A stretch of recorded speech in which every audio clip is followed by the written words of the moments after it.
Shalom, selamat.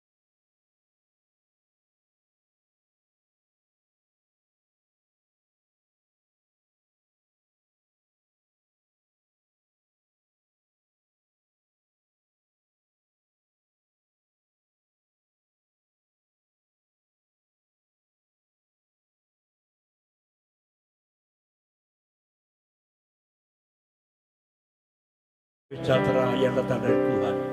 Mari semua buka suara, mengucap syukur kepada Tuhan, menyembah Tuhan dengan segenap hati, dengan segenap jiwa. Haleluya. Karena hanya Engkau yang layak Tuhan ditinggikan. Hanya Engkau yang layak diagungkan Tuhan. Raja di atas segala raja. Oh Jesus.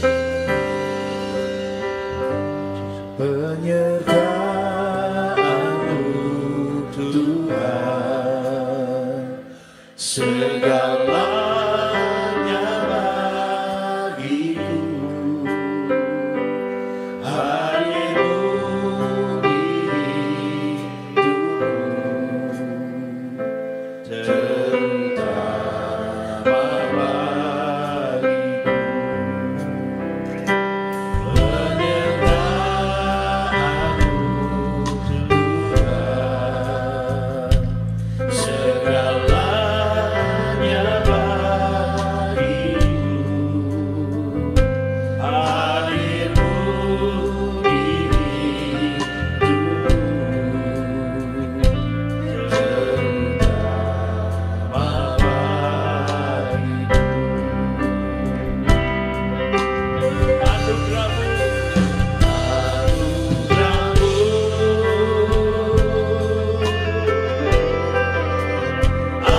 Anugerah-Mu, Semua karena anugerah-Mu, bukan karena kekuatanku.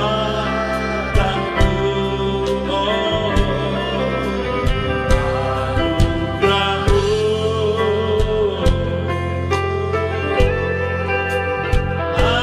anugerah-Mu Tuhan, kasih dan sayang, sumber kekuatan bagiku. amin, haleluya. Penyertaan-Mu Tuhan,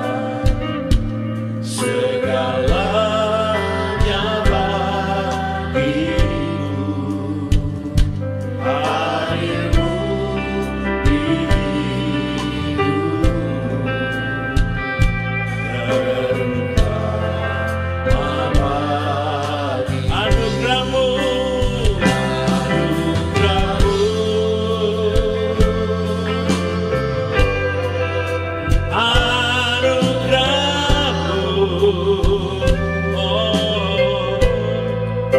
Semua karena anugerah-Mu, bukan karena kekuatanku.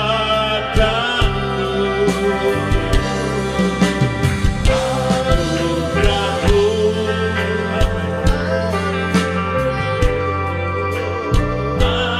anugerah-Mu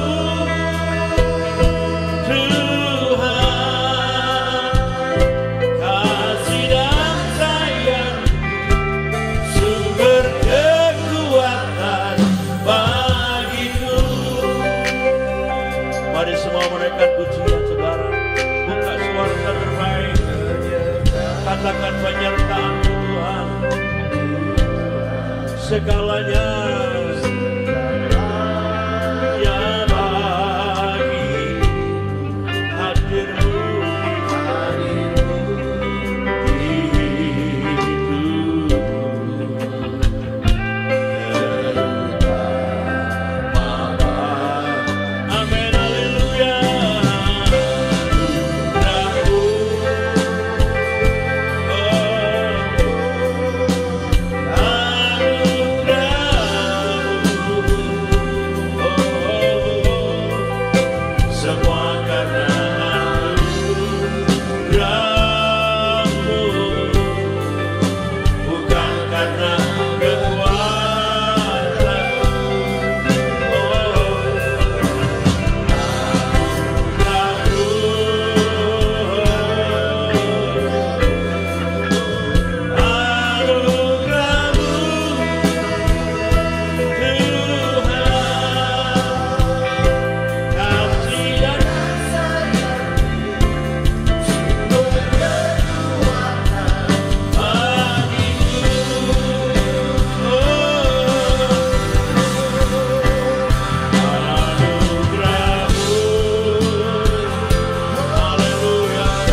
anugerah-Mu.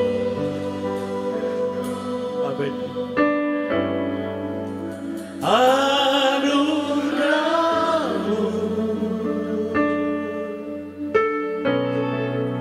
semua karena anugerah-Mu,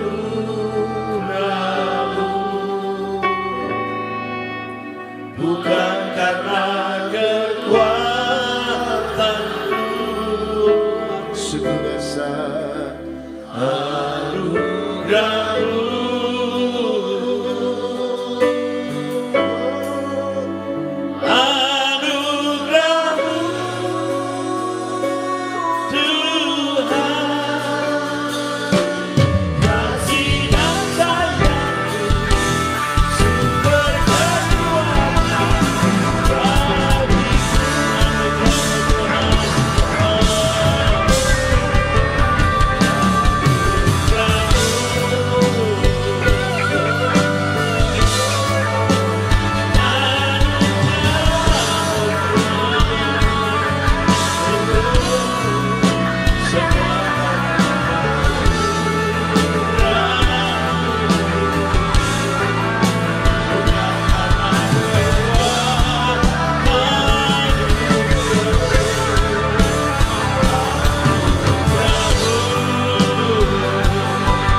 kami Tuhan. Oleh sebab itu kami datang dengan gembira, datang dengan sukacita, karena kami mendapatkan sukacita yang luar biasa. Di dalam nama Yesus kami siap memuji Engkau. Semua yang siap katakan amin. Haleluya. Haleluya. Yeah. Terpujilah nama-Mu Tuhan.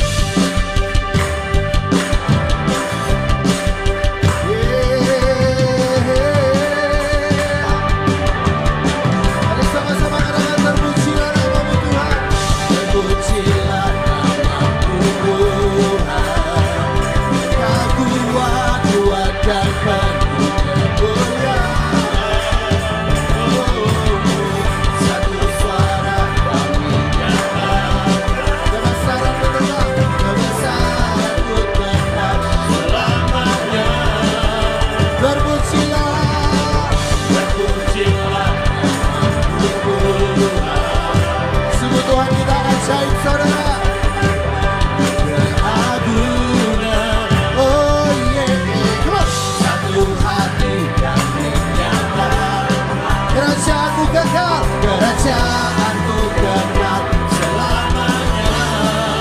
Oh, Engkaulah Raja, Engkaulah Raja atas dunia yang menghancurkan kutuk dan membebaskan jiwa.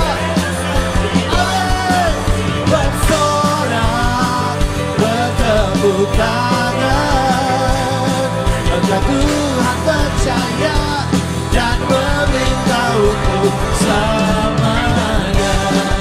Terpujilah nama-Mu Tuhan, terpujilah nama-Mu. Engkau ajaib dan penuh keagungan, ajaib dan penuh keagungan. Oh, satu hati kami nyatakan, ya, kerajaanmu kekal selamanya. Haleluya. Oh, sebab Engkaulah Raja, katakan Engkaulah Raja atas dunia yang menghancurkan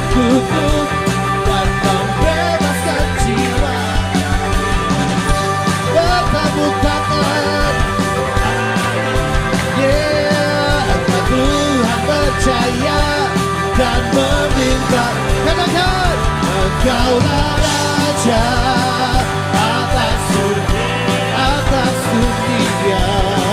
hancurkan kutuk dan membebaskan jiwa. Kami bersorak bertepuk tangan, Engkau Tuhan percaya dan beritahu. Engkaulah Raja atas dunia, haleluya, hancurkan kutuk dan membebaskan jiwa. Engkaulah Raja atas dunia, hancurkan kutuk dan membebaskan jiwa. Kami bersorak,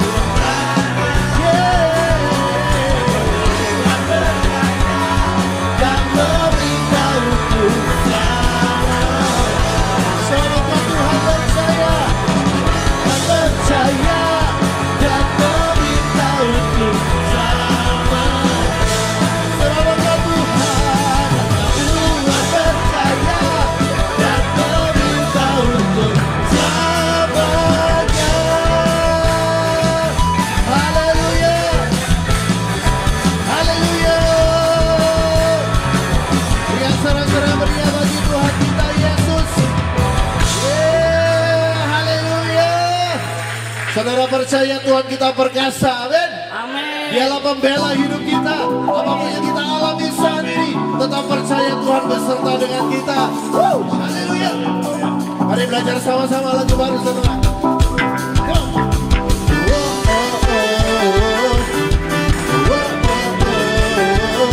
Yo.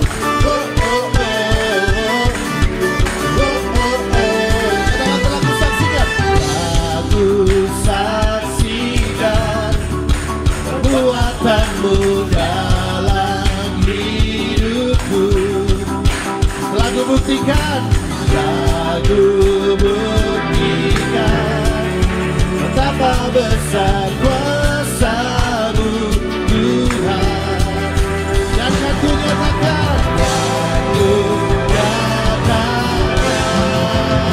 Come on, yo. Tuhan pembelaku, pembelaku, akan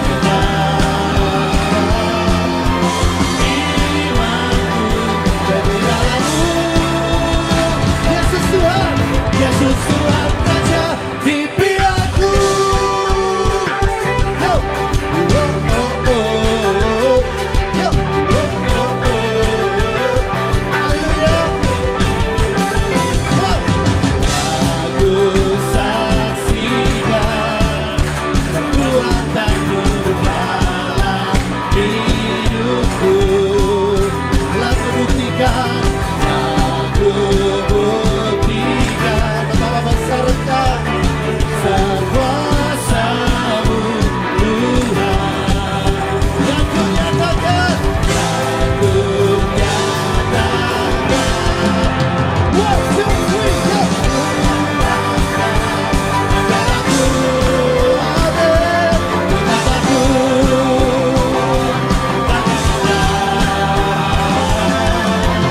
imanku bagi-Mu. Yesus Tuhan Raja di pihakku. Haleluya. Sebab Tuhan Raja pembela kita, amin. Kita tak perlu takut menghadapi segala sesuatu, karena kita percaya Tuhan ada beserta dengan kita. Dia tak pernah meninggalkan setiap kita, saudara. Haleluya. Mari katakan, hatiku bersuka. Hatiku bersuka penuh, jiwaku memuliakan-Mu. Ku mau bersorak bagi-Mu, ku mau tinggikan nama-Mu. Kau berjalan di depanku, bergerak hatiku, amin. Takkan ku sisaku, Tuhanlah kemenanganku.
kemenangan kita membuat kita tidak pernah goyah. Terus percaya hanya kepada Tuhan. Walaupun dunia berubah, tetapi kasih setia Tuhan tidak pernah berubah atas setiap kita, orang-orang yang percaya kepadanya. Haleluya Tuhan. Sampai detik ini Tuhan Kau tak menolong kami Tuhan. Sampai saat ini kami ada di tempat ini Tuhan. Kasih-Mu tidak pernah berkurang dalam hidup kami. Oh haleluya Yesus, haleluya Bapa. Walau dunia berubah, namun kasih-Mu Tuhan tetap sama di hidupku. Kau setia dalam setiap rencana-Mu, ku percaya hidupku dalam tangan-Mu. Walau dunia berubah, namun kasih-Mu Tuhan tetap sama di hidupku. Kau setia dalam setiap rencana-Mu, ku percaya hidupku dalam tangan-Mu. Sampai detik ini ku melihat penyertaan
Kami bersyukur kepadamu Tuhan.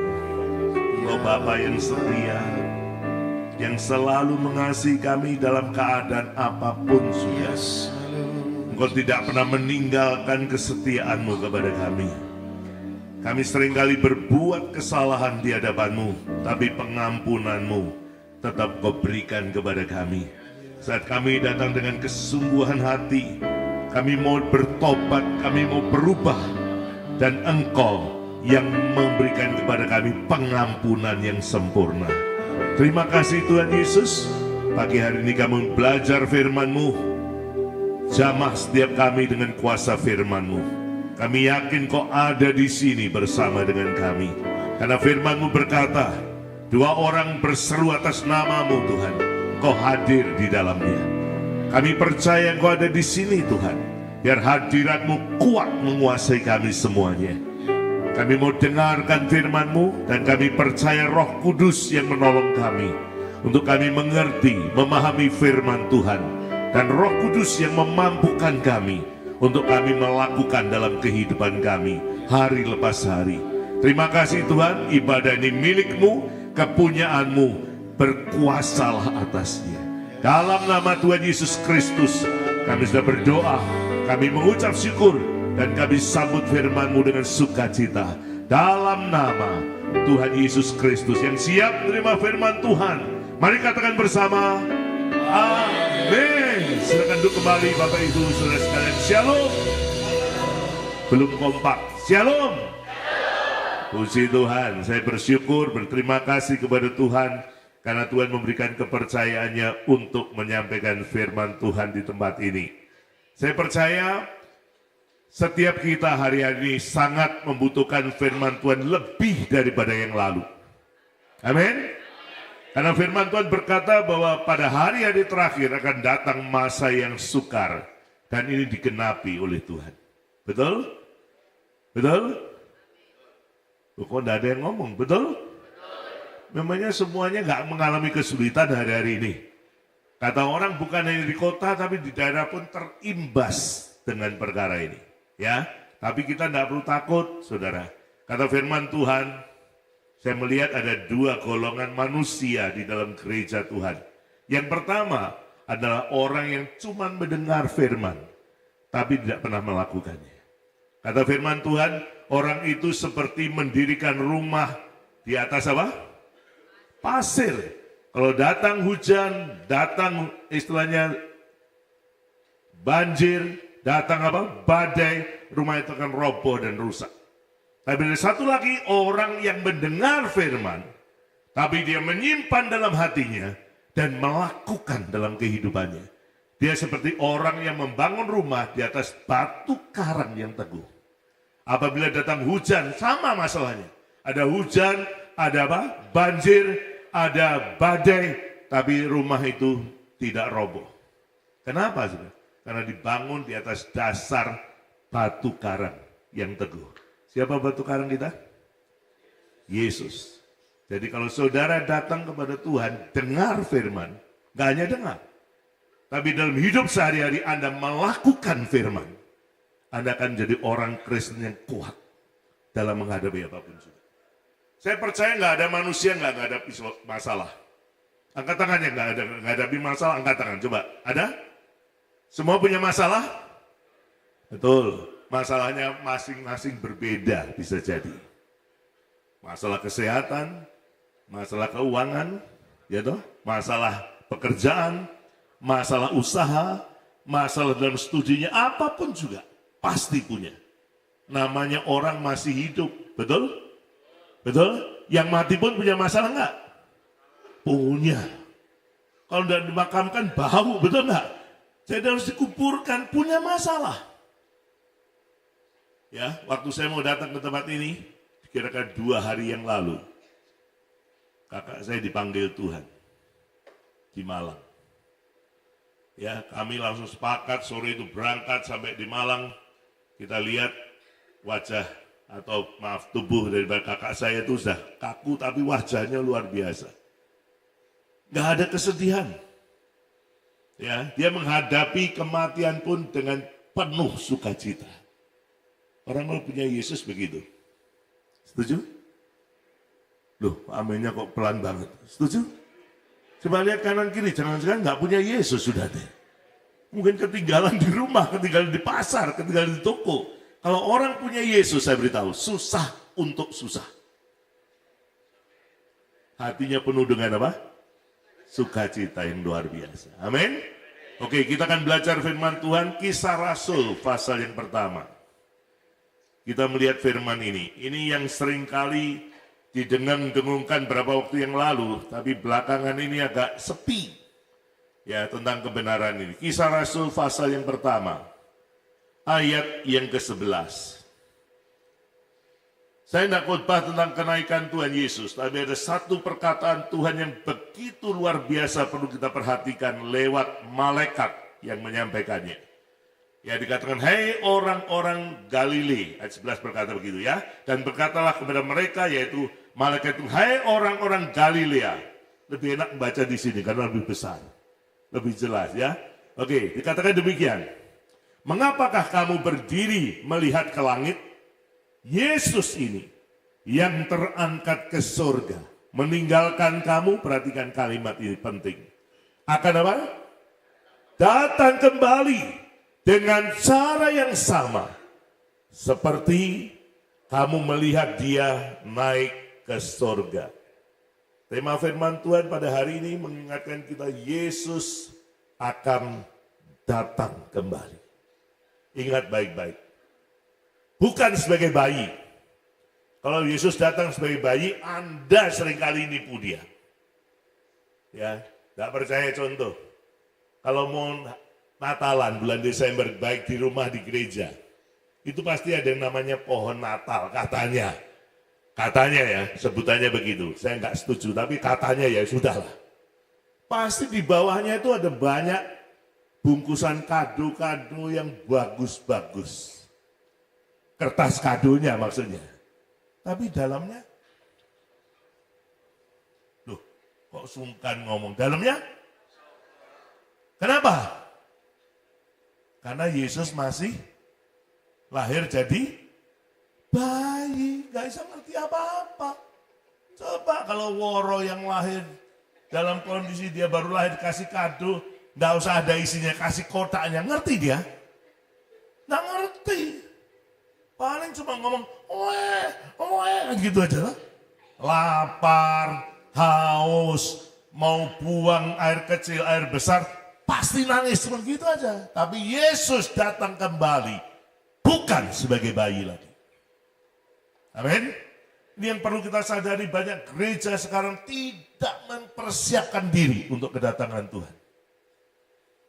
Ya, untung Anda di Pasirian, untung ini. Kalau di kota-kota besar, sudah gereja itu kayak entertain, tau gak? Kayak show. Wah, kalau melihat jumlahnya ada yang sangat besar, ada yang besar, ada yang kecil, tapi sebagian besar tidak semuanya. Mereka tidak mempersiapkan untuk perkara ini. Yesus akan datang kembali. Ada pernyataan dulu dalam bahasa Inggris yang simple aja, ya, ready or not, Jesus is coming. Siap atau tidak siap gereja Tuhan, perhatikan baik-baik. Yesus pasti datang. Amin. Tidak ada kata mudah-mudahan, dia pasti datang. Oleh sebab itu, banyak orang seringkali takut apa yang sedang terjadi saat ini. Apakah perang Rusia-Ukraina akan membawa kita kepada perang dunia ketiga? Begitu udah mulai mereda, perang yang terjadi Israel plus Amerika nyerang mana? Iran. Padahal yang diserang bukan Iran. Yang diserang itu rezimnya, bukan negaranya. Orang sudah memprediksi, wah ini bakal terjadi perang dunia begini-begini. Tahu. Tapi kenapa gereja tidak mempersiapkan diri dan menyadari bahwa itulah tanda-tanda salah satunya di mana Yesus akan datang kembali. Maaf kata saya berkata, banyak gereja seringkali orang-orang datang di dalamnya, atau gereja Tuhan istilahnya, datang ke gereja hanya untuk cari berkat dan perkara lahiriah. Tidak pernah memikirkan untuk kekekalan. Betul? Kok diam, tersinggung ya? Betul? Hanya supaya bagaimana tokoku diberkati. Hanya supaya bagaimana saya bisa beli rumah. Hanya berkata supaya saya bisa beli kendaraan. Hanya perkara-perkara lahiriah.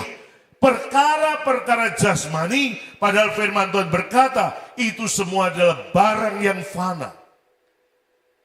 Betul gak? Tuh, Anda dengar gak ini? Betul gak yang saya katakan? Bisa dibawa ke surga? Nggak bisa. Ada seorang raja di zaman dahulu kala istilahnya. Dia kalau mati dia pesan gini. Nanti kalau aku mati, raja ini berpesan. Maaf peti matiku dilubangi yang bagian tangan aja. Jadi dia mau keluarkan tangannya dua. Dia mau kasih pengertian kepada manusia yang melihat akan dia di peti jenazah itu. Bahwa kita kembali ke surga. Tidak membawa apa-apa. Betul? Orang Kristen kalau nyanyi sangat pandai. Aku tak membawa. Betul? Apapun juga. Saat kita kembali kepada Bapa ke surga. Tapi orang Kristen kebanyakan, tidak semuanya. Yang dikejar hanya perkara-perkara lahiriah. Padahal Yesus akan apa? Datang kembali. Bukan jadi bayi, saudara. Tapi dia datang sebagai mempelai laki-laki bagi gerejanya yang adalah mempelai wanitanya. Dia juga datang sebagai hakim yang adil. Kalau hakim di dunia, maaf kalau ada Pak Hakim. Ya, perhatikan baik-baik. Hakim di dunia, perhatikan. Salah bisa benar. Benar bisa salah. Tergantung Siena, betul? Mana yang kuat? Kalau yang salah ngasihnya banyak dan kuat, maka kesalahannya dia bisa menjadi benar. Ada perkataan yang sangat menggelitik telinga saya beberapa waktu yang lalu. Kebohongan, kalau sering dikatakan akan jadi apa? Kebenaran, betul nggak? Pernah dengar itu nggak? Pernah benar nggak? Masa gak pernah denger? Rambut juga profesor kayak aku ya. Ya toh? Kebohongan kalau terus menerus dilakukan, maka kebohongan itu bisa jadi apa? Kebenaran. Tapi dasarnya tetap apa? Kebohongan. Saudara, oleh sebab itu Tuhan tidak menyukai itu. Yesus berkata dengan jelas, di dalam Injil Yohanes dia katakan begini, Tuhan tidak pernah ada kebohongan. Hanya iblis yang punya kebohongan. Karena iblis tidak pernah benar. Sampai kapanpun. Dia adalah bapak siapa? Pendusta. Amin. Berarti kalau yang suka bohong anaknya siapa? Tuh. Kurang keras. Kalau suka bohong anaknya siapa? Yang benar. Anda suka bohong nggak? Tuh, Anda jawab. Anda suka bohong nggak? Kalau Anda suka bohong berarti anaknya siapa? Loh kok pelan sekarang? Kenapa pelan? Takut ya? Kalau kita hidup di dalam kebenaran, Yesus berkata, akulah jalan. Akulah apa? Kebenaran. Dan akulah apa? Hidup. Kalau Anda mengaku artinya sebagai anak Tuhan Yesus, maka Anda akan berkata yang benar. Amin. Tapi kalau isinya tiap hari bohong, dusta, Anda katakan. Baik di sekolah, baik di tempat usaha Anda, baik di tempat pekerjaan, dimanapun Anda berada. Senangannya bohong. Anaknya siapa? Anaknya siapa? Tapi ngakunya anaknya siapa? Anak Yesus. Malu Tuhan, aku tidak pernah bohong, kata Tuhan. Sekali waktu saya nampung seorang anak muda waktu itu. Tinggal di rumah saya. Tidak pernah laki, perempuan pasti. Karena anak saya perempuan semua, istri saya juga perempuan, saudara. Asli. Iya, ya. Makanya perhatikan baik-baik. Saya rampung tapi khusus buat wanita. Kalau laki-laki, no. Sekali waktu anak saya diajari bohong. Ini biasa, ini kebiasaan orang pada umumnya dan tidak benar. Karena kebiasaan akhirnya jadi karakter, tidak baik. Ya, ngomong ya nanti kalau ada yang telepon saya, ngomong sama anak saya. Ngomongin kalau saya tidak ada di rumah. Padahal dia ada di rumah. Seringkali ngajari gitu gak sama anaknya. Nanti kalau tukang pajak atau penagih kredit datang ya, tolong ya, ngomong papa mama enggak ada di rumah. Padahal dia di kamar di rumah. Anak ini diajari bohong dari kecil. Kok pinter ya? Anak bisa langsung otomatis ngerti. Oh iya ya. Dia langsung ngomong, begitu tukang kreditnya datang. Bapak ada di rumah, ibu ada di rumah. Enggak ada. Yang ngomong siapa? Bapak sama ibu. Loh, berarti bapak ibu ada di rumah? Ada. Cuma disuruh ngomong enggak ada. Itu anak kecil. Makanya sudah perhatikan baik-baik. Jangan ngajari anak-anak dari kecil untuk berbohong. Dan Anda kalau juga berbohong, Anda mesti bertobat. Kalau Anda nggak bertobat, saya beritahu, Yesus tidak pernah punya anak pembohong. Amin. Amin. Saya mau tanya, kira-kira apa yang dicari Tuhan kalau dia datang untuk kali yang kedua? Enggak tahu ya. Bukan dompetmu, bukan tabunganmu, ya bukan brankasmu, bukan. Bukan rumahmu yang besar, bukan kendaraanmu yang mewah, bukan. Tuhan nggak pernah cari itu. Hanya ada dua yang saya temukan yang paling kuat kalau dia datang ke dunia. Lukas 18 ayat 8. Ya, Lukas 18 ayat 8 itu intinya berkata begini. Kalau nanti dia datang untuk kali yang kedua, firman itu berkata, adakah kujumpai iman di bumi ini? Betul? Betul? Udah lihat ini? Kalau enggak bawa Alkitab kan senang kalau LCD-nya hidup dan enggak rusak. Mari sekali waktu kita doakan rusak LCD-nya. Supaya Anda tahu, Alkitab ini bukan HP, Alkitab itu ini loh saudara. Ini Alkitab. HP itu bukan Alkitab. Nek lali ngecas malam, HP-nya terus apa? Hitam kabeh enggak nyala karena baterainya habis. Sudah mau berangkat ke gereja, jamnya sudah ibadah. Ya, terus ngomong gini.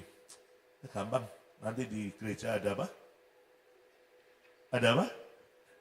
Ada LCD. Tak dongak nih ben rusak kabeh. Supaya Anda belajar rajin bawa ini tak bawa kemanapun. Ke pedalaman saya bawa, saya tidak pernah bawa HP. Makanya kalau ditanya di kota, kalau pelayanan di kota ditanya, Pak, butuh power bank? Enggak. Pak, butuh apa PowerPoint, butuh tayangan apa? Enggak. Kenapa? Di desa enggak ada. Kadang enggak ada listrik, saya bilang. Di pedalaman enggak ada listrik. Ya, tadi saya ngomong Steve di pastori. Aku karena kedanan pelayanan ke pedalaman di orang-orang Dayak. Sampai bajuku Dayak kabeh mau di desa. Nanti September saya berangkat ke Kalimantan Timur. 3 minggu saya berangkat. Ya, nah saudara perhatikan baik-baik saudara.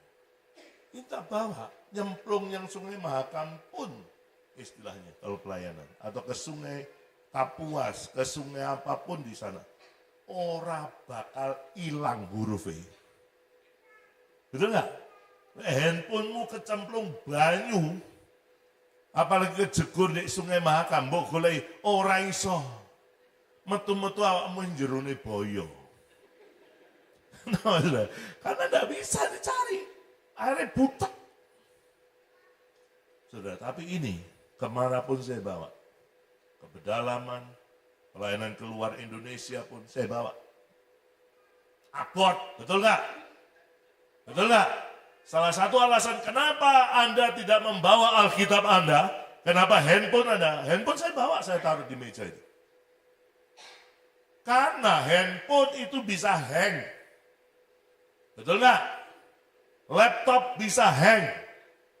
Ya, saya enggak alergi laptop, tapi laptop bisa hang. Sekali waktu saya datang di satu kebaktian di gereja di Surabaya, wih pendetanya nggak laptop. Dia buka laptopnya, dia khotbah karena dia dari luar waktu itu diundang. Dia khotbah, hang laptopnya. Terus jemaat dia nih, maaf ya saudara, ono toh hamba Tuhan ngomong maaf. Jemaat kon ngenteni laptopnya Pak. Nyala lagi, 15 menit saudara. Nunggu jemaat. Gara-gara pendeta nih khotbah ono di laptop, ndak ada di hidupnya dia. Maka dia tergantung dengan kayak membawa acara kembali ke lab. Nah, mati laptopnya apa? Kenapa saudara? Karena firman itu tidak pernah hidup dalam dirinya. Saya kalau khotbah kadang-kadang kalau enggak buka ayat, malah jemaat yang mau gini. Enggak buka Alkitab maksudnya. Pendeta kok enggak buka Alkitab? Kok cuma ngomong? Walaupun firman Tuhan yang disampaikan, tapi enggak pernah buka Alkitab. Dirasani. Ya Pak ya? Padahal kata firman Tuhan, firman itu ada di dalam hatimu dan ada di dalam mulutmu. Betul nggak? Betul nggak? Mereka tak buka di ayat ini. Kalau tidak percaya. Ya. Firman itu ada di dalam hati dan mulut kita. Itu kalau dihidupi. Itu kalau dilakukan dalam kehidupannya. Dia bergaul dengan firman Allah dengan cara hidup sesuai dengan firman Tuhan. Yang membahayakan sekarang adalah firman Tuhan dipakai untuk membela perbuatannya dia. Jadi firman Tuhan harus sesuai dengan apa? Gaya hidupnya dia. Ini yang paling bahaya saat ini. Bukan gaya hidupnya disesuaikan dengan firman, tapi firman diambil demikian rupa supaya membela gaya hidupnya dia. Ini salah besar. Dan hari-hari banyak orang Kristen tipe seperti itu. Jadi firman dipakai untuk membela apa? Perbuatannya dia, gaya hidupnya dia. Keliru saudara. Yang betul gaya hidupmu, cara hidupmu nggak benar, sesuaikan dengan firman itu yang betul. Jadi kaca kata firman, kata Alkitab. Firman itu seperti cermin. Saudara. Kita harus lihat wajah kita di situ, apakah hidup kita sesuai dengan firman. Kalau enggak, mari kita apa? Benahi hidup kita. Itu kata Alkitab. Setuju? Setuju? Ya enggak setuju boleh pulang, silakan. Pintu masih terbuka. Ya, makanya Tuhan berkata begini, kalau aku datang kali kedua, dia berkata, adakah kujumpai iman? Bukan nama orang iman loh. Iman yang hanya ditujukan kepada Yesus, tidak kepada yang lain. Hanya ditujukan kepada firman yang hidup, bukan yang lain. Dulu ada pengajaran, kalau pengen apa-apa, doain. Kalau perlu pegang. Misalnya pengen mobil ini mewah, wah didoain. Pengen Lamborghini, waduh, di pasiran gak ada sing duwe, betul nggak? Betul nggak? Ya, tumpangi tangan didoain. Ya, pengen apa? Doain, pegang. Aku wedine lek pengen bojone wong terus piye? Apa terus dipegang? Dalam nama Yesus pilihku, masa ngono saudara. Padahal wis bojone wong. Masa begitu? Ada yang begitu? Ada yang begitu? Ini zaman wis edan loh, saya beritahu saudara. Kata orang berkata kalau gak edan gak keduman, gitu. Itu pepatah bukan dari Tuhan. Tidak pernah Tuhan ngajari begitu, tidak ada ayatnya. Dasar ayatnya tidak ada. Yang ada itu kita doa sama Tuhan, berharap sama Tuhan, minta pertolongan Tuhan, imannya ditujukan kepada Yesus saja. Saya mau saksi ini. Bulan Desember yang lalu saya nggak punya duit terus terang untuk beli tiket pesawat ke Kalimantan. Padahal saya harus berangkat ke Kalimantan untuk pelayanan Natal di pedalaman. Ya. Terus ngomong saya sama anak saya, non, belum bisa beli dulu ya tiketnya. Kenapa, Bi? Duitnya nggak cukup. Bukan kenapa, uangnya nggak cukup. Saya punya uang cuma 1 juta sekian, tiketnya 2 juta 300 sekali terbang. Saya doa setengah 4 pagi, saya berdoa. Saya ngomong, Tuhan, aku mau ke Kalimantan. Tuhan mau utus saya kemanapun saya pergi. Ya, terus saya bilang gini, tapi duitku nggak ada untuk beli tiket ke sana. Selesai, amin. Setengah 9 saya ditelepon teman saya. Pak, kapan berangkat ke Kalimantan? Loh, kok dia disuruh Tuhan tanya begitu, saya pikir. Saya bilang, oh masih 10 hari lagi kira-kira. Tapi saya nggak bisa dan nggak pernah beli tiket, besok mau berangkat, hari ini beli enggak. Pasti sebelumnya, seminggu paling lambat. Oh gampang Pak, loh gampang piye kamu? Gampang Pak, duit tiketnya tak bayari. Wah, kaget aku sudah. Padahal dia kalau ngasih uang saya nggak pernah lebih dari 2 juta. Kamu mengasih saya? Iya. Dalam hati ini, paling-paling ngakai podo, biasanya ngakai cuma 1 juta. Paling begitu. Terus dia tanya, pira sih Pak rego tiketnya? Sekali terbang 2.300.000. Oh cukup loh, kaget aku. Loh kok cukup? Maksudnya saya kan transfer lebih dari itu Pak katanya. Ini buat beli tiket. Sungguh dah dalam hati, tenang lagi. Jangan-jangan dia cuma membuat hati saya seneng aja sehingga saya bisa tetap berangkat. Saya pikir gitu hati saya. Nggak tahunya jam 12. Di HP saya transfer berhasil. 2,5 juta dia kasih. Berarti bisa beli tiket? Ya untuk pergi. Anak saya bilang gini, Pi, kok beli berangkatnya pulangnya enggak? Dalam hati, duitnya sopo pulang. Kalau duit saya bilang, enggak nanti aja.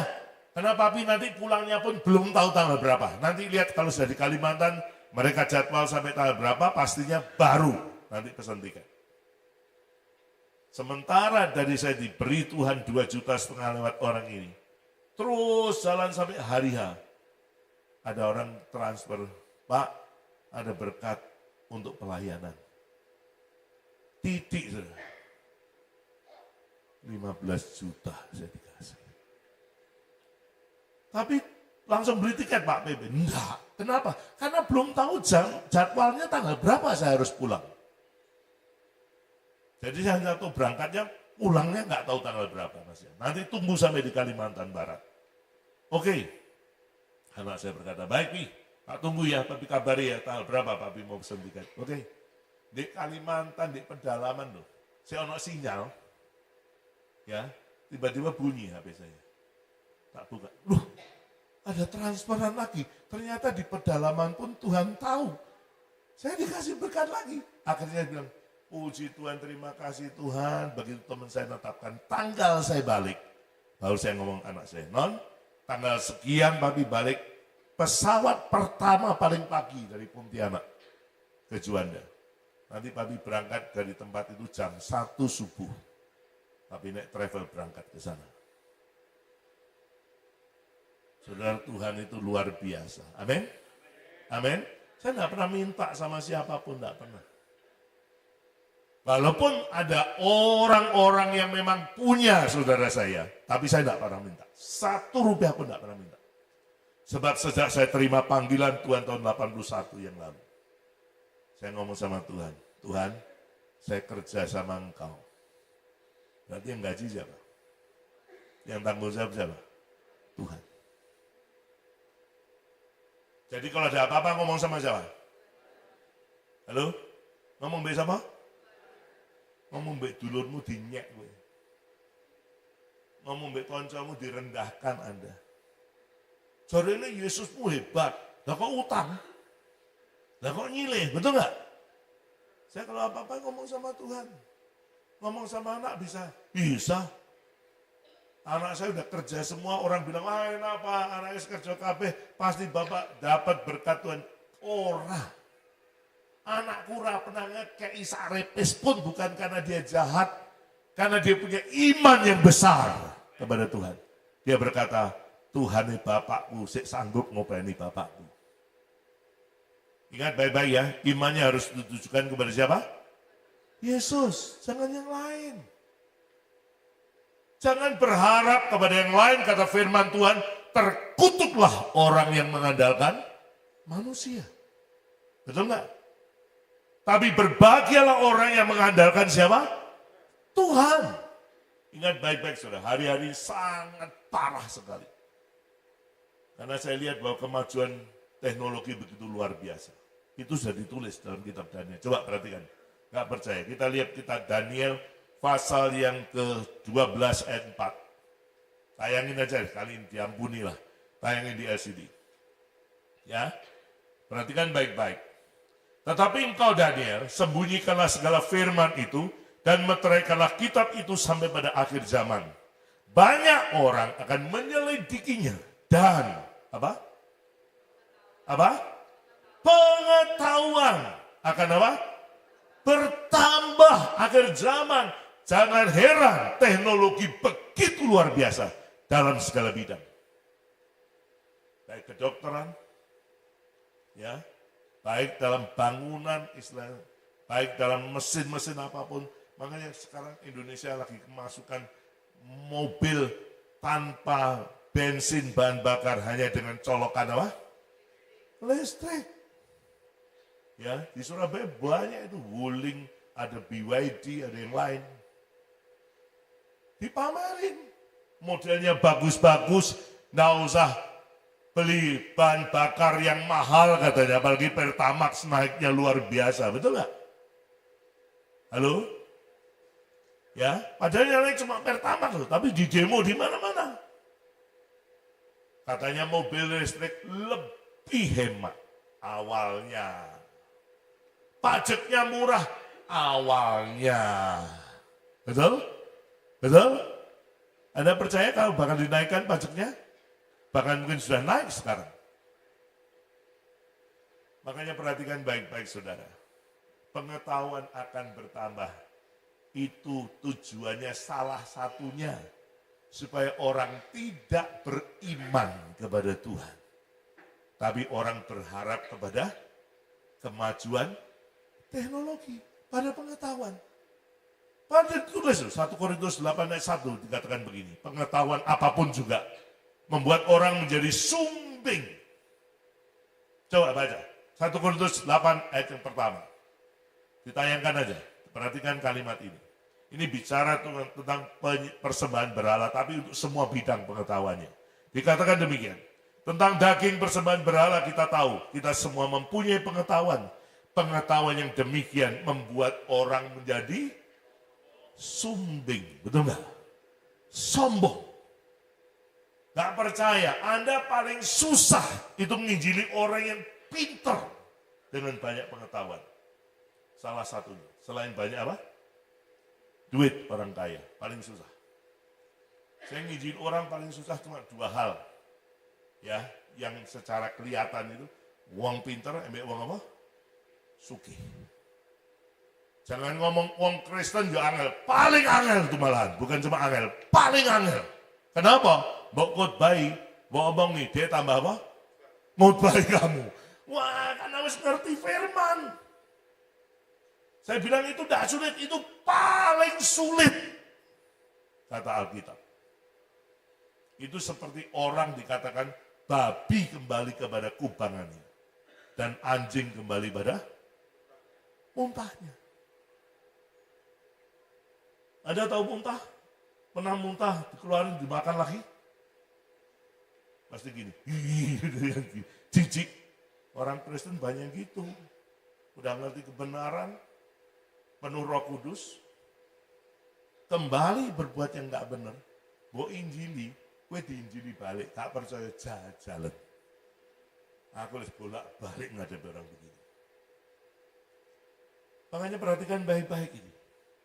Jadi pengetahuan akan firman Tuhan. Kalau jadi apa? Jadi knowledge saja, pengetahuan. Wah, orang itu bawa injili, gue ganti ditunggu nih. Nah dulu tak injili balik sama dia. Dia ngerti pengetahuan akan firman ini. Bukan ngalami loh ya. Bukan pengalaman firman, pengetahuan.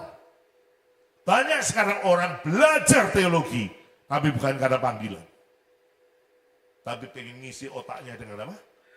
Pengetahuan. Tuhan tidak butuh itu. Tuhan butuhnya begini.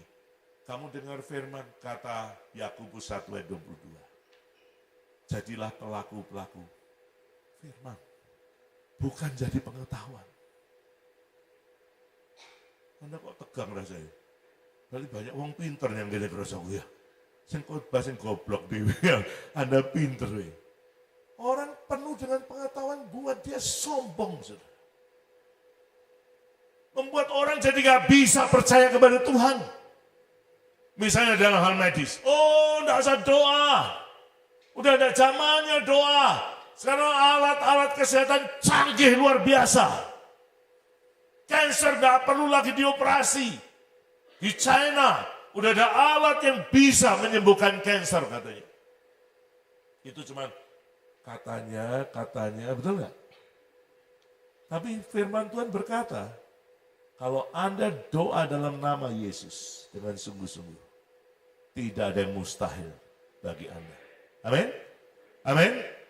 Tuhan bicara begitu, bukan cuma bagi Tuhan, bagi orang percaya.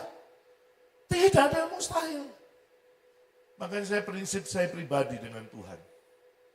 Pengetahuan boleh bertambah. Kita tidak boleh berkata, waduh semua dosa aja. Enggak. Boleh, enggak salah. Tapi ingat, iman tetap harus tertuju kepada Yesus. Kalau saya doa untuk orang yang sakit, ya, saya punya jadwal doa sendiri tiap hari. Untuk orang yang sakit, orang yang misalnya punya hutang banyak, saya jadwal semua. Orang-orang itu nanti saya doain. Jangan pernah percaya dengan pendeta yang berkata begini, bohong besar. Saudara ada yang punya hutang di sini, maju ke depan.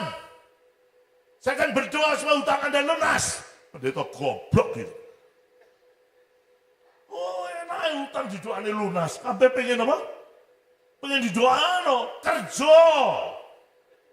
Kenapa? Karena firman Tuhan berkata kalau kamu mau makan harus kerja. Oh, so pakai ayat burung di udara tidak menabur.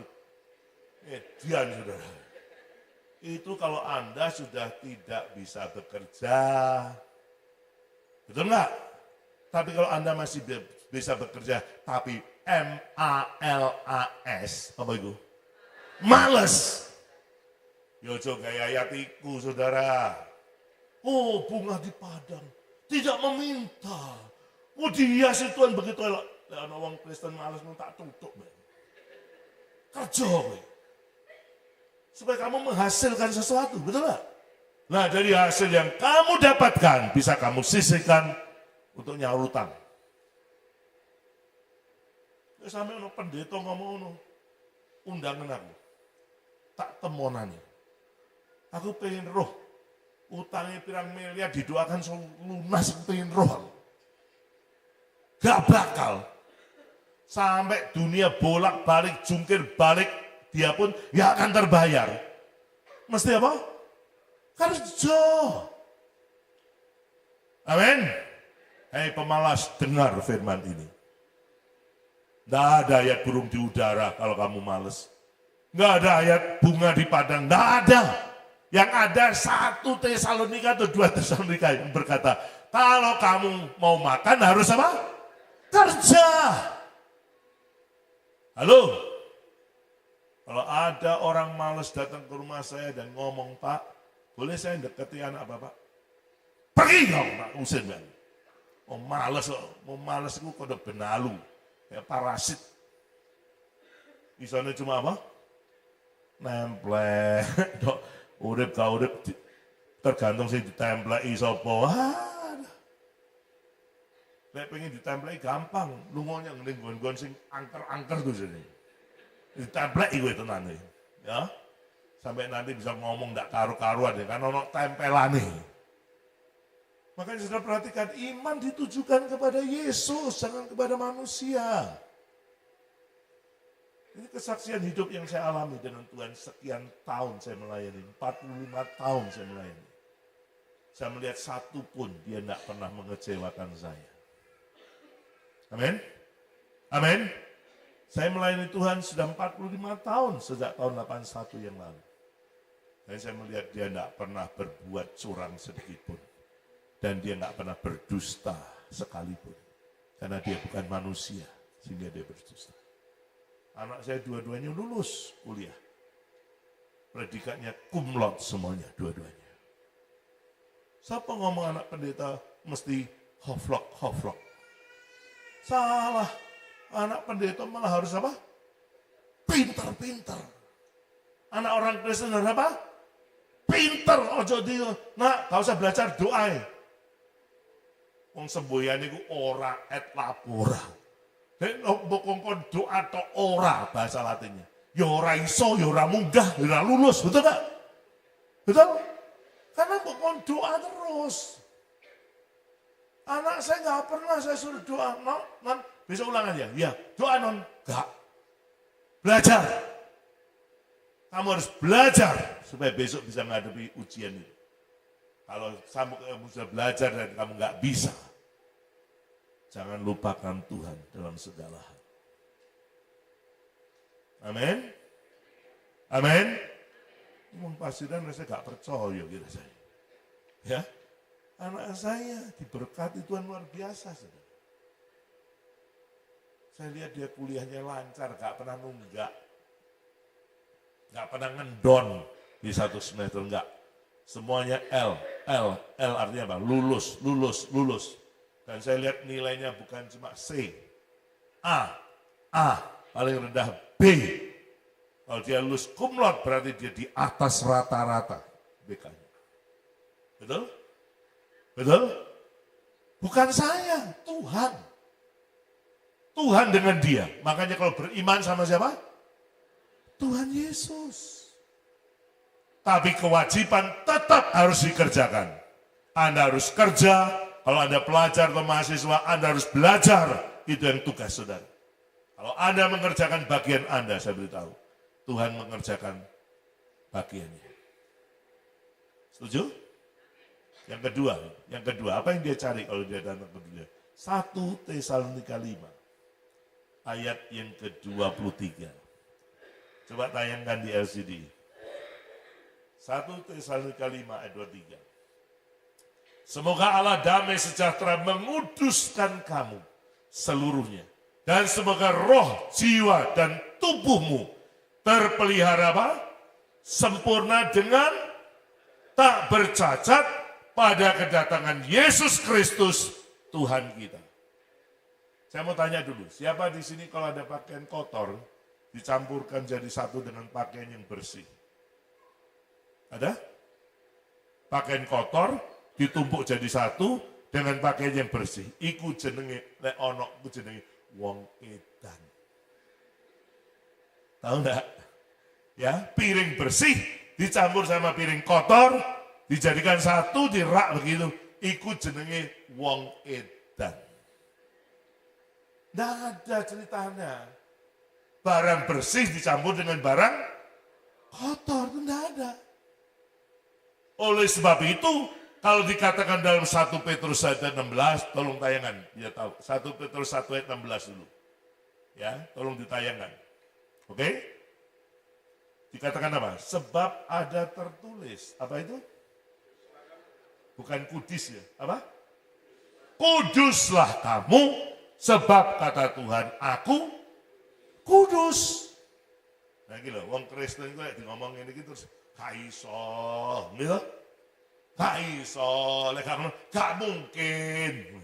Wong Kristen diomongin ini kurang ajarin ngomong, gak mungkin, gak iso. Terus ngomong ini, angel. Betul gak? Minggu ngomong terus tak ngajarin ini. Prok, ayo jadi apa? Nek kowe gak belum dadi hidup kudus, kowe pengen dadi apa? Prok.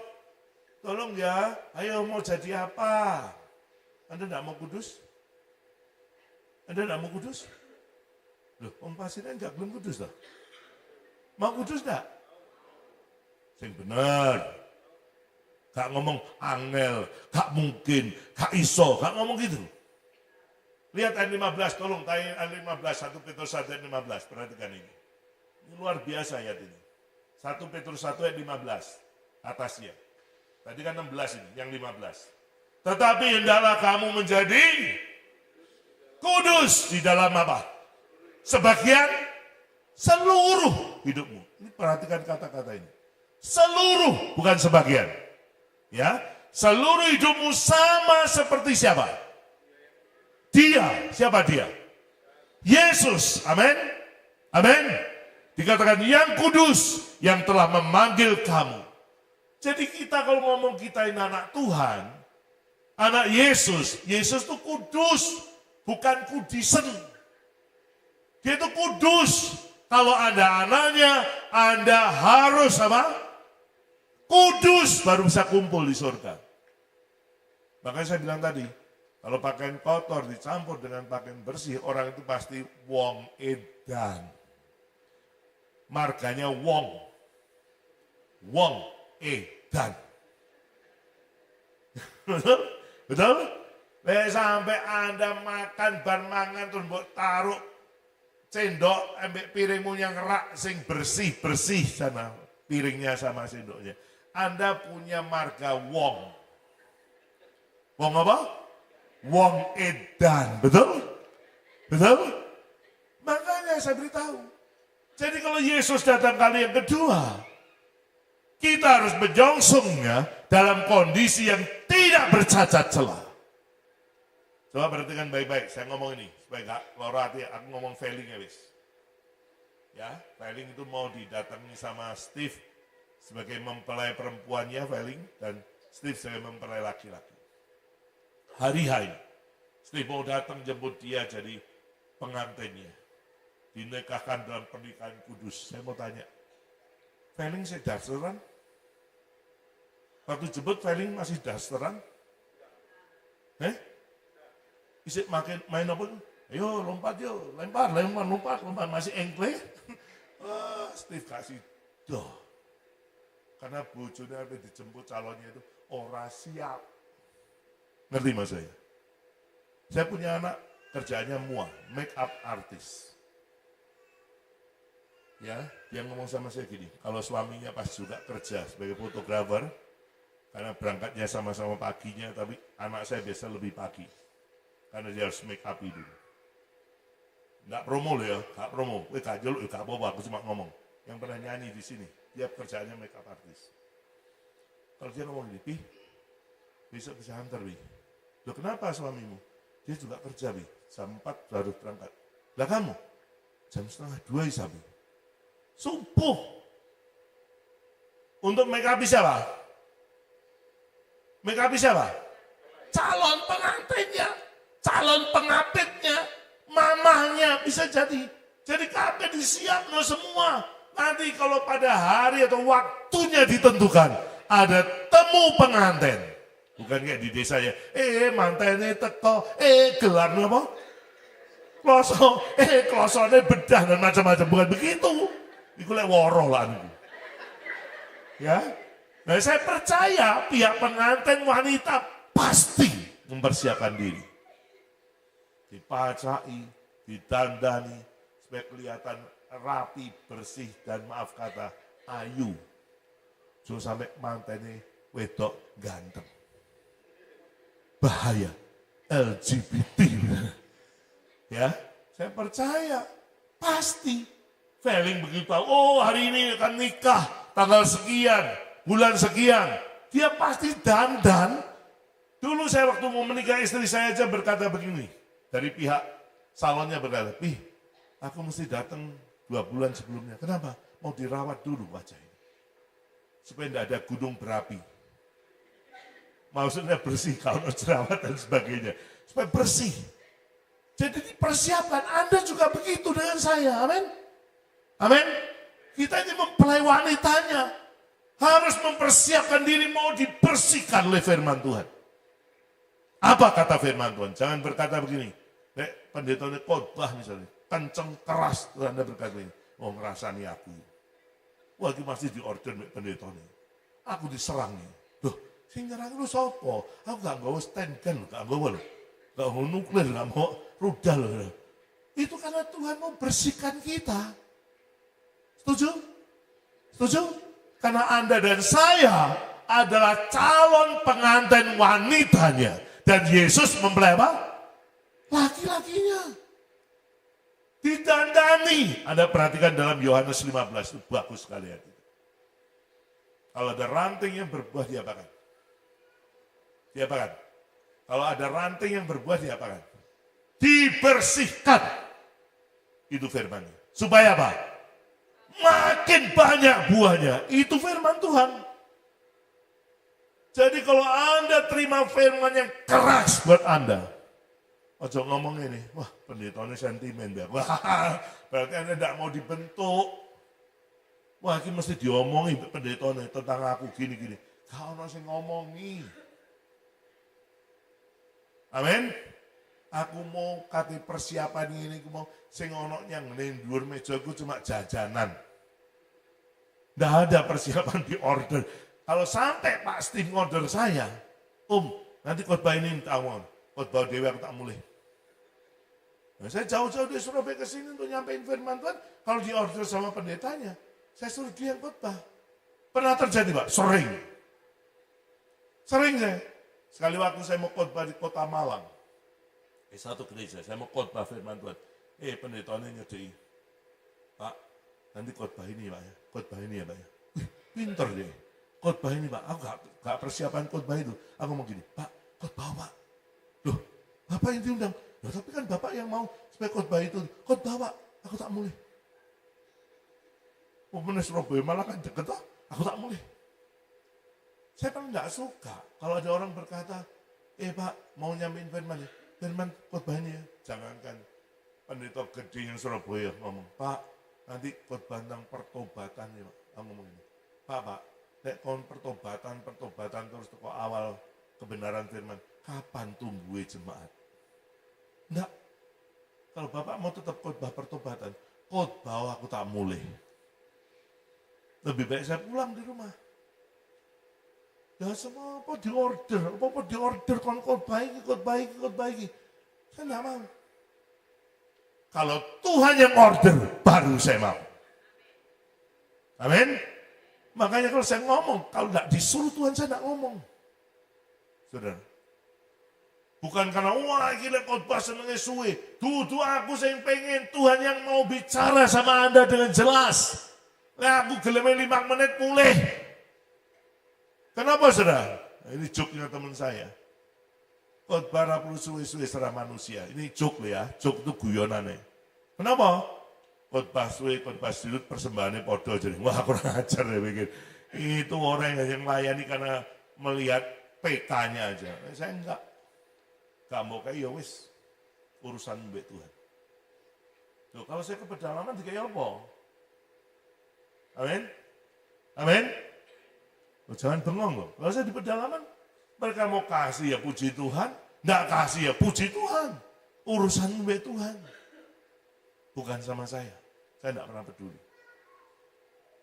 Aku sudah ongkos mulai woro, jadi kamu kayak pun tak apa-apa aku mulai. Gak bakal berangkang aku. Ya, makanya tidak usah tergantung dengan begitu. Kalau Anda ditegur Tuhan, itu berarti Anda dikasihi oleh Tuhan. Saya nggak mau orang Pasirian GBI tersinggungan. Itu Kristen kanak-kanak dan Kristen duniawi. Tidak tersinggung.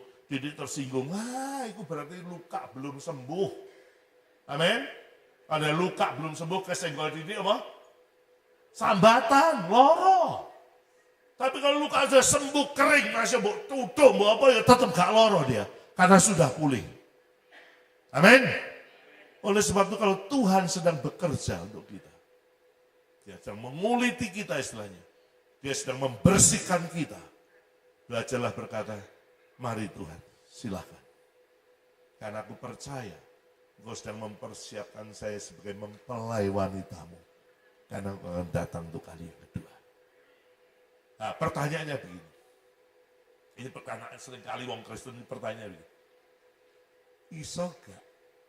Betul gak? Bisa gak? Saya mau tanya, jemaat Tuhan di tempat ini. Anda hidup kudus, bisa gak? Separuh ya, yang lain ngomong, oh kita masih manusia. Lah gak manusia katanya dadi opo? Prok. Dadi opo? Hidup kudus bisa enggak? Bisa. Itu prinsip saya sama Tuhan. Kenapa? Tuhan enggak pernah melihat kalau kita enggak bisa, dia ngomong tuh enggak pernah. Kalau dia ngomong kita pasti bisa melakukannya. Coba ya, bukan karena kita loh ya, bukan karena diri kita, bukan. Anda berkata, wah kita secara manusia gak mampu Pak. Iya betul, tapi bisa. Karena perhatikan ayat ini. Yohanes 14, kita perhatikan. Yohanes 14 ayat yang ke-16, satu ayat ini. Tolong, tayangkan. Yohanes 14 ayat 16. Aku akan minta kepada Bapa, dan Ia akan memberikan kepadamu seorang? Kira-kira sama dengan yang itu enggak ya? Yang di Kejadian. Waktu dia mau dan lihat Adam, sak noire Adam delok jaran iso kawin, gitu. Sapi iso kawin, kok dia gak iso kawin istilahnya, ya. Maka Tuhan berkata, aku akan memberi dia seorang apa? Penolong. Bukan perongrong. Istri kalau perongrong berarti salah ini. Ya, Tuhan ngomong seorang apa? Yang merongrong ada di sini. Maju tak doa no. Mau ngono akeh pendeta ya doa. Saya perlu gak usah tumpang tangan, tumpang sikil sekalian. Istri itu jadikan apa? Nah. Kalau Tuhan katakan bahwa aku memberikan kepadamu seorang penolong yang lain, supaya ia menyertai kamu, kapan? Ini hebat nih firman. Bukan 1-2 tahun, bukan 5 tahun, 10 tahun, selama-lamanya. Roh Kudus diberikan Tuhan kepada kita untuk menolong kita kapan? Selama-lamanya. Ada pendeta berkata, oh Roh Kudus bekerja pada zaman rasul-rasul. Sekarang sudah tidak bekerja lagi. Ku pendeta goblok gak ngerti firman ini. Kalau dia ngerti firman ini, dia akan berkata, Roh Kudus tetap bekerja sampai hari ini. Karena kalimat berkata selama-lamanya. Bukan 5 tahun, bukan 10 tahun. Tidak terbatas. Amin? Amin? Jadi jangan ngomong ini, oh Roh Kudus hilang ini hidupku. Orang ono Roh Kudus hilang ini gak ono. Roh Kudus itu ora pernah tersesat. Sing sering tersesat siapa? Kita. Roh Kudus gak pernah tersesat.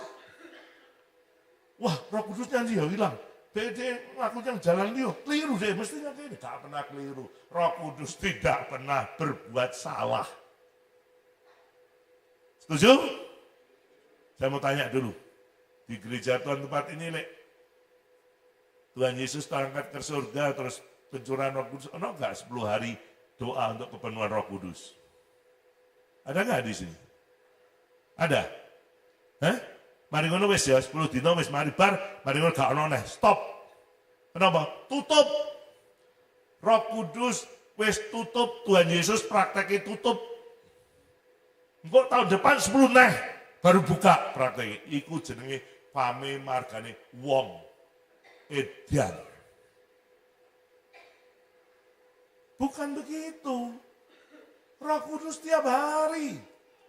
Tuhan senantiasa tiap hari mau memenuhi setiap orang yang rindu dipenuhi Roh Kudus. Amin. Dimanapun, kapanpun, dalam keadaan apapun, Tuhan mau membaptis Anda dengan Roh Kudus. Saudara, kalau Anda punya kerinduan. Setuju? Setuju? Loh, rasanya gak yakin ini mau pasti dia nih. Setuju? Semua sudah penuh Roh Kudus? Loh kok amin? Amin mulai kampung, gak mulai-mulai. Anda ditanya, Anda sudah penuh Roh Kudus semua? Kalau belum, rindukan itu. Dia penolong. Saya mau tanya, yang ditolong sama yang menolong, yang ditolong sama yang nolong. Misalnya. Kuatan sing di? Gak perlu aku.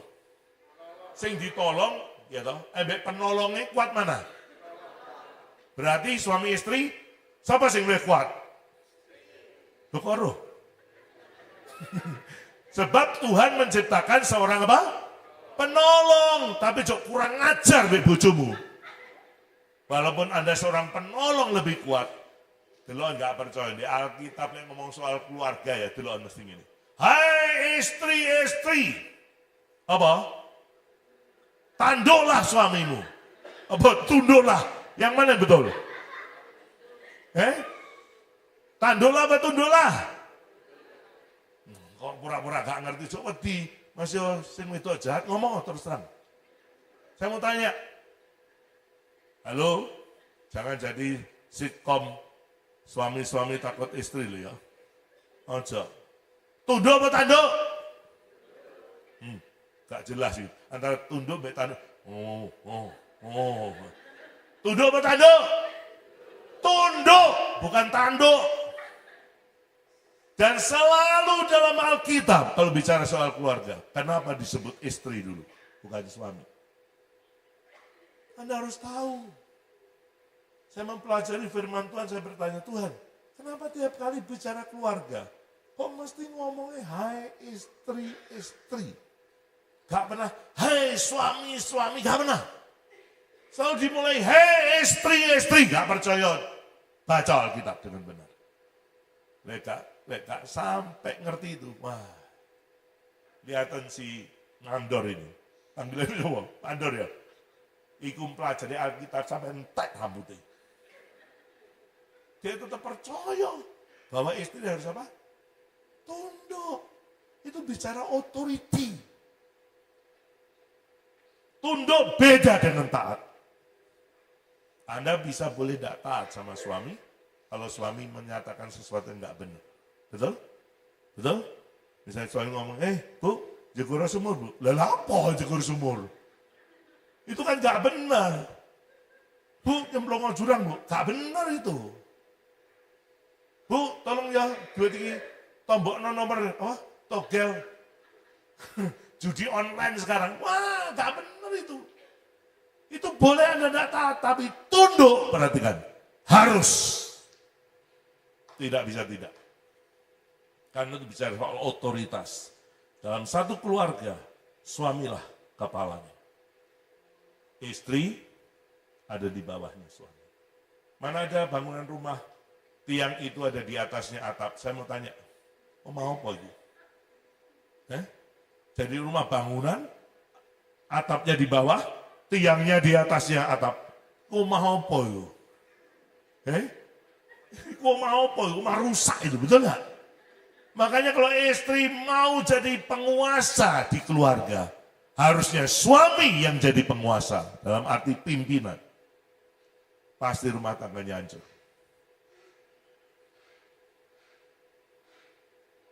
Kok meneng kabeh kenapa? Meneng kabeh ini ngamuk, apa gak ngerti? Nah, saya perhatikan baik-baik.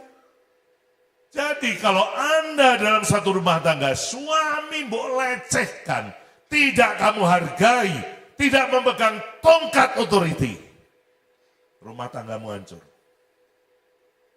Gak percaya? Jajalan. Itu saya ilustrasikan sederhana kalau sampai suami istri posisinya salah. Itu kayak contong, ngerti contong enggak? Ngerti contong? Jadi kalau contong harusnya begini, ya, yang lincip itu di bawah, yang besar di atas supaya bisa nampung barang. Tapi kalau rumah tangga itu istrinya yang menguasai, suaminya kutuk, bukan kutuk ya, kutuk, tahu enggak? Kutuk, nurut. Ya, pengono, ini ya ambek bojone. Diperintah-perintah ambek sing wedok. Iku padha mek contong sing kualik.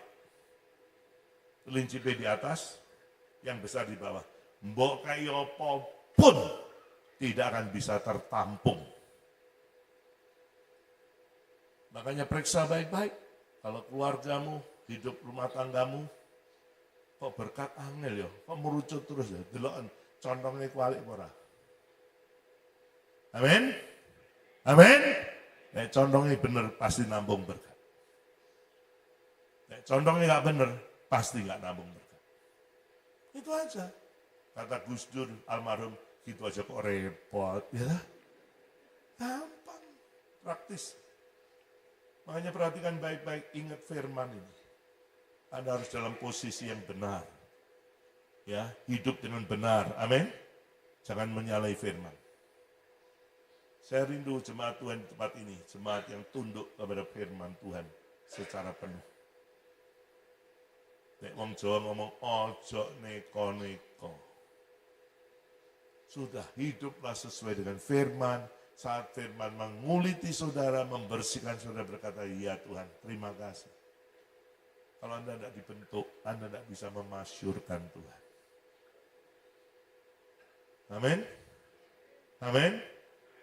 Ini penting, Roh Kudus penolong. Pasti apa? Bisa. Pernah nyanyi lagu ini? Iso, harus apa? Harus iso. Pernah tahu lagu itu toh? Nek wong pasir yang gak ngerti itu berarti lagunya keliru. Ganti bahasa Inggris aja. Padahal itu bahasa Rusia gitu. Ya dong. Bahasa Jawa, bahasa Rusia. Iso, harus iso. Saya berkata kepada Anda, jangan bilang gak bisa hidup kudus. Jangan bilang gak mungkin hidup kudus. Saya beritahu, Yesus sudah memberikan seorang penolong. Yang akan menolong Anda. Membuat Anda bisa untuk melakukan kebenaran. Setuju? Oke, yang setuju bangkit berdiri. Yang enggak usah. Yang setuju bahwa Anda bisa hidup kudus, bangkit berdiri. Yang percaya Roh Kudus diutus Tuhan untuk menolong Anda, bangkit berdiri. Yang merasa berkata, gak mungkin, lungguo, turu, gak apa-apa. Ya, tapi yang merasa dan berkata dengan yakin, pasti bisa Roh Kudus menolong saya. Anda boleh bangkit berdiri. Haleluya. Terima kasih Yesus. Kita naikkan lagu lama ya, karena ini yang terjadi hari-hari ini. Zaman sekarang berjagalah. Ya, bisa tak? Dia rumah ini. Zaman sekarang berjagalah.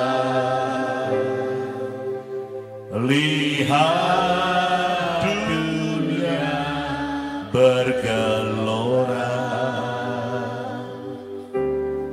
Kedengaran sini sana banyak kabar menggemparkan. Berlindunglah dalam sabda Allah. Lagi zaman sekarang berjagalah. Zaman sekarang berjagalah. Lihat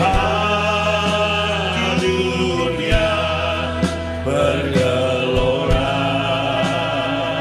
Kedengaran sini sana, kedengaran sini sana, banyak kabar menggemparkan. Berlindunglah dalam sabda Allah. Lagi zaman sekarang berjagalah. Zaman sekarang berjagalah. Lihat dunia bergelora. Yes, Lord. Kedengaran sini sana banyak kabar menggemparkan. Berlindunglah dalam sabda Allah. Lagi sekali, zaman sekarang berjagalah. Zaman sekarang berjagalah. Lihat dunia bergelora. Kedengaran sini sana banyak kabar menggemparkan. Berlindunglah dalam sabda Allah.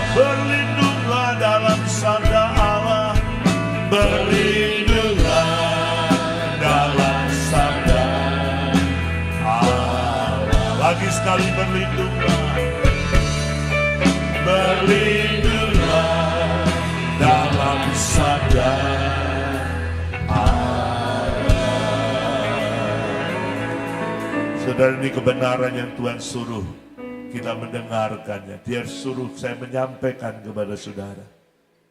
Ini bukan zaman atau waktu untuk bermain-main lagi. Ini zaman di mana kita nggak perlu dan jangan mengajar perkara-perkara jasmani yang lahiriah. Semua itu sifatnya fana. Rasul Paulus berkata, biarlah manusia lahiriahku merosot, tapi manusia batiniahku dibangun dari hari ke hari. Persiapkan untuk kekekalan. Miliki iman yang murni kepada Yesus. Miliki hidup yang benar, hidup yang kudus. Sama seperti dia adalah kudus. Jangan mau ditipu iblis dengan berkata, tak mungkin, gak bisa. Tuhan siap sebelumnya. Dia menyediakan penolong bagi kita. Kita pasti bisa. Jangan dengar bisikan iblis yang berkata, gak mungkin. Jangan dengar bisikan iblis yang berkata, tidak bisa. Jangan berkata bahwa kita ini masih manusia. Itu perkataan-perkataan yang datang bukan dari Tuhan. Tapi kalau Tuhan berkata, aku sudah menyediakan penolong bagi kamu. Dialah akan menolong kita untuk kita bisa hidup kudus. Biar firman Tuhan pada pagi hari ini memberikan kepada kita dorongan yang kuat secara rohani.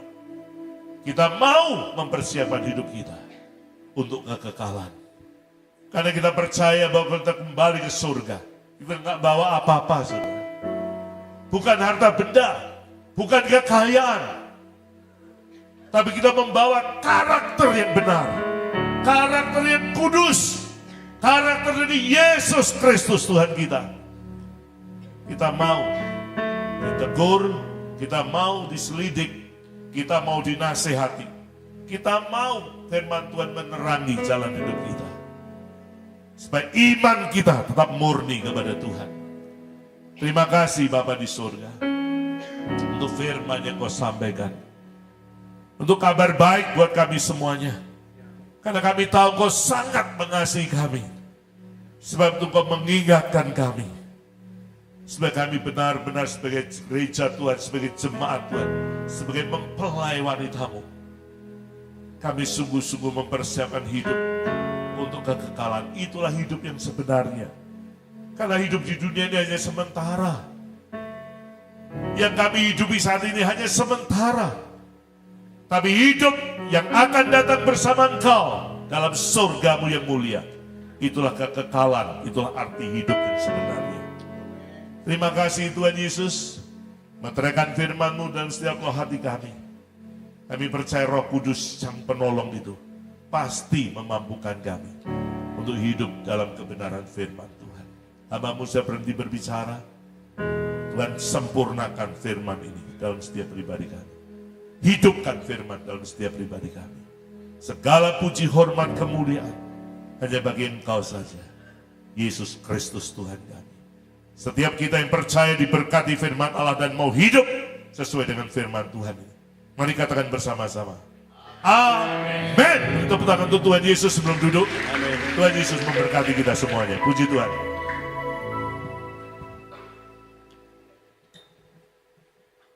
Puji Tuhan, kita akan berikan persembahan saudara sekalian. Ini minggu ketiga saudara diberi kesempatan untuk memberikan persembahan di depan untuk dana sosial. Sementara persembahan yang lainnya para petugas akan mengambilnya. Dan saya akan mengundang para pembina rohani dari Pondok Waras. Kakak-kakak akan menaikkan pujiannya. Sementara jemaat Tuhan akan berikan persembahan. Mari cepat, dengan cepat, mari maju ke depan yang mau nyanyi. Haleluya. Bapak Irwan akan berdoa. Mari kita berdoa untuk persembahan. Tuhan, kami tahu segala keuangan yang kami kelola saat ini semuanya adalah milik Tuhan. Biarlah kami belajar memberi yang terbaik ya Tuhan, supaya nama Tuhan Yesus dipermuliakan. Terima kasih, dalam nama Tuhan Yesus kami siap memberi. Haleluya. Amin.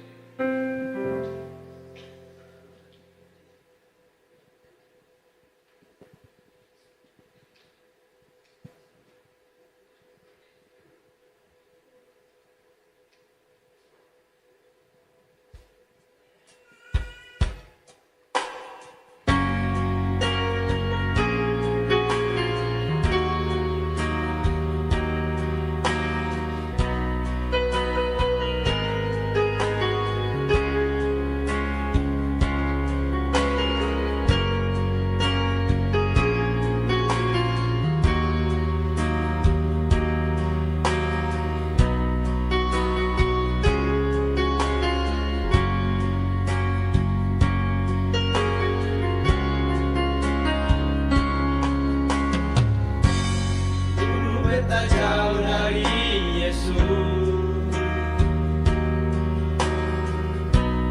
Pernah beta mau kenal dia, sampai suatu saat beta jatuh. Sehingga ada yang peduli beta lah.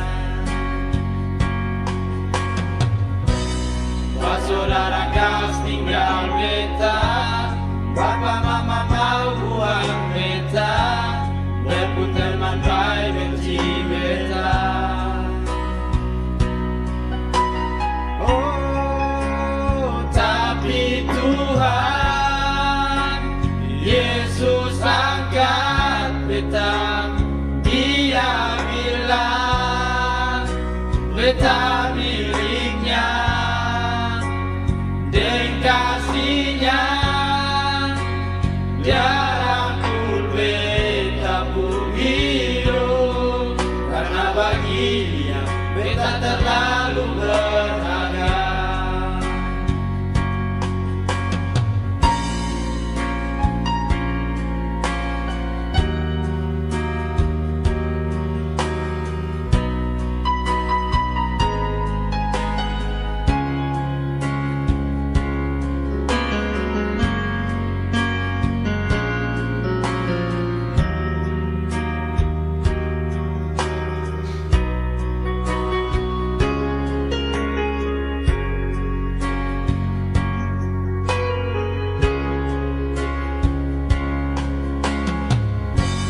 Dulu beta jauh dari Yesus,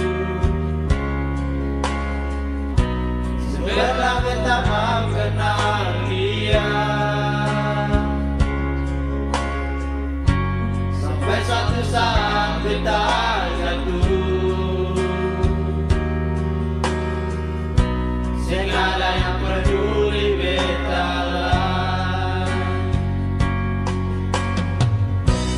Pas saudara gas tinggal beta, Papa mama mau buang beta, berpun teman baik benci beta. Oh, tapi Tuhan Yesus angkat beta. Dia bilang beta miliknya, dan kasihnya dia rangkul beta pun hidup. Karena bagi dia beta terlalu berharga. Oh, tapi Tuhan Yesus angkat beta. Dia bilang beta miliknya, dan kasihnya dia rangkul beta pun hidup.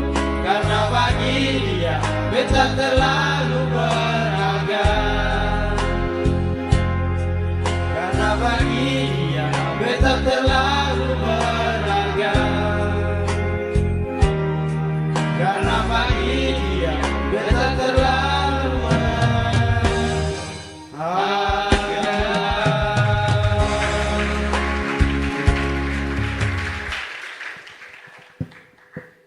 Puji Tuhan.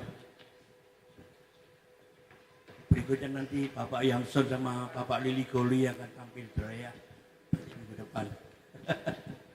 Puji Tuhan, saudara sekalian, kita akan melihat cerita gereja.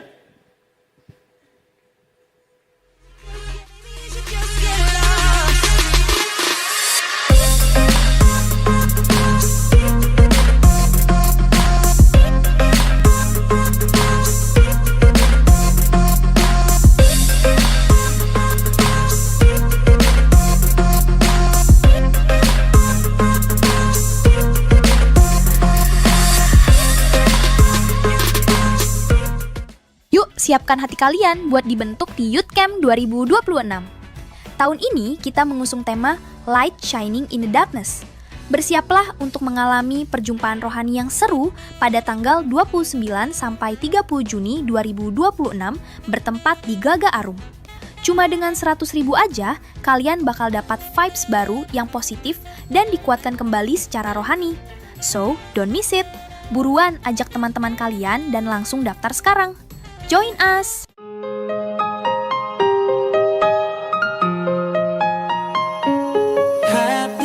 Saudari Nanda Asia Jamil, Saudara Afriwati Dasyova, Ibu Sri Juniati, Bapak Gideon Yulianto, Bapak Jeffrey Aditya Nurdiansyah, Saudari Novita, Bapak Aris Krisnanto, Ibu Jasko Layantara, Saudari Clarissa Syera Adian, dan Ibu Ngatini. Selamat ulang tahun, sehat selalu, dan Tuhan membuat segala yang dikerjakan menjadi berhasil.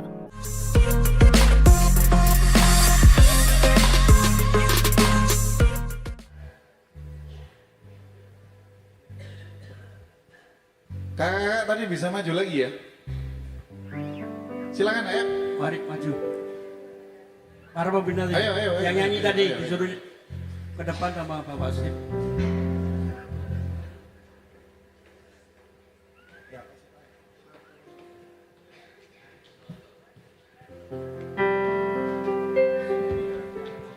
Saya kepingin saudara bisa menghayati lagu itu ya. Apapun keadaan kita punya Yesus yang akan mengangkat kehidupan kita. Apapun keadaan kita, ada Yesus yang merangkul kita. Dan saudara biarkan selalu dengar kata-kata ini, bahwa hidupmu bagi Yesus itu begitu berharga. Banyak orang yang mungkin ketika kita gagal, ketika kita jatuh, mereka akan buang, tidak pedulikan kita. Tetapi Yesus, ketika kita ada dalam kelemahan, kegagalan, Dia penolong yang akan mengangkat kehidupan kita. Kita belajar lagu ini bersama-sama ya. Refrennya supaya di dalam keadaan apapun kehidupanmu, ingatlah bahwa Yesus itu yang mengangkat kehidupanmu.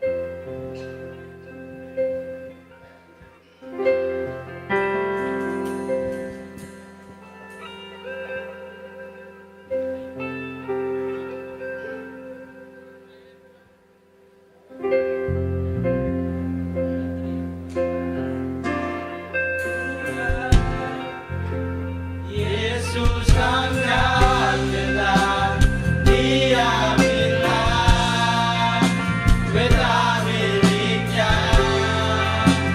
dengan kasihnya Dia rangkul beta pun hidup, karena bagi Dia kita terlalu berharga.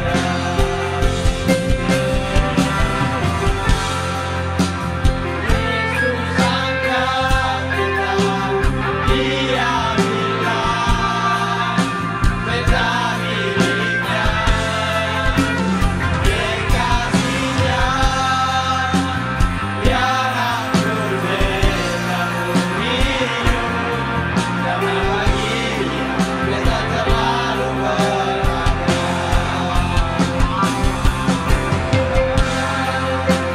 Yesus angkat kita, Dia bilang beta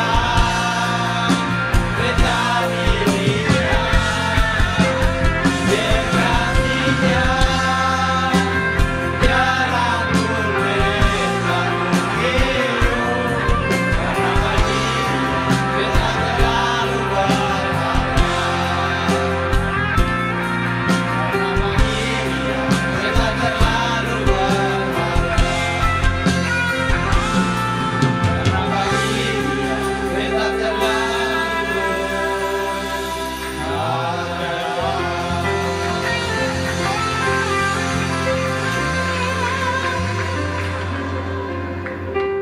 Terima kasih ya Bapak untuk ibadah kami pada pagi hari ini.